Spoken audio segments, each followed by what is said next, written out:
Is also doubling down on his August 8th sanctions deadline. Yeah, we're going to put sanctions. I don't know that sanctions bother him. You know, they know about sanctions. I know better than anybody about sanctions and tariffs and everything else. I don't know if that has any effect, but we're going to do it. Joining me now is national security analyst and international relations expert, Dr. Rebecca Grant. Dr. Grant, good morning to you. So we have Steve Witkoff expected to be traveling to Russia and that August 8th sanctions deadline. So will we see a breakthrough sometime next week? Wouldn't that be nice? So Witkoff's trip, this is Putin's last chance to get some kind of good deal for a ceasefire. Carly, we won't see a lot of the details, but we know from the past that Witkoff has discussed, possible sanctions relief.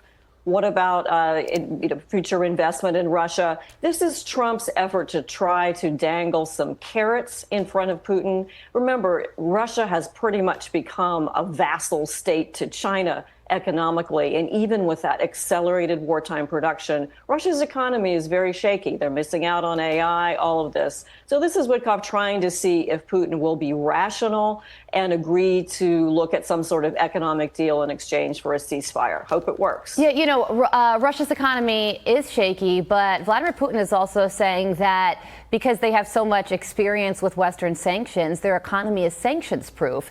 And then you have President Trump expressing some doubt in the effectiveness of the sanctions that the U.S. could put in place on Russia. And also there will be secondary sanctions expected on countries like China and India who buy oil from Russia. So do you think that these sanctions could get Russia to the negotiating table? Will they be effective? Maybe. And no doubt Putin prepared Russia's economy, moving away with currency and so many other steps. So it's a very resilient economy in that way. Good that you mentioned India. They made a huge energy deal with Russia. So part of this, of course, is to pressure China and India. And it's worth a try. I mean, this is really the lever that should work. We know Trump prefers trade and tariffs as his primary foreign policy instrument. I think it does have a chance of working if we can squeeze hard enough with probably moving to those secondary sanctions and getting then China, India, and others to add to that pressure and really reshape Russia's economic position. Europe's got to help us out on that, too. Yeah, and on the China front, there's a really interesting piece in the Wall Street Journal. The editorial board is talking about how President Trump's economic negotiations with China could also include trying to get them to stop supporting Russia militarily. So they write, all of this is undoubtedly a long shot. Messrs. Xi and Putin declared their no limits partnership shortly before Russia invaded Ukraine in 2022. And China is the dominant partner. It gets cut rate oil in return for delivering technology to sustain the war. It's hard to know if that calculus would change if Mr. Trump made clear he's serious about secondary sanctions. Unclear if it will work, but is this worth a shot? It's worth a shot because breaking up Russia and China would be a huge foreign policy achievement.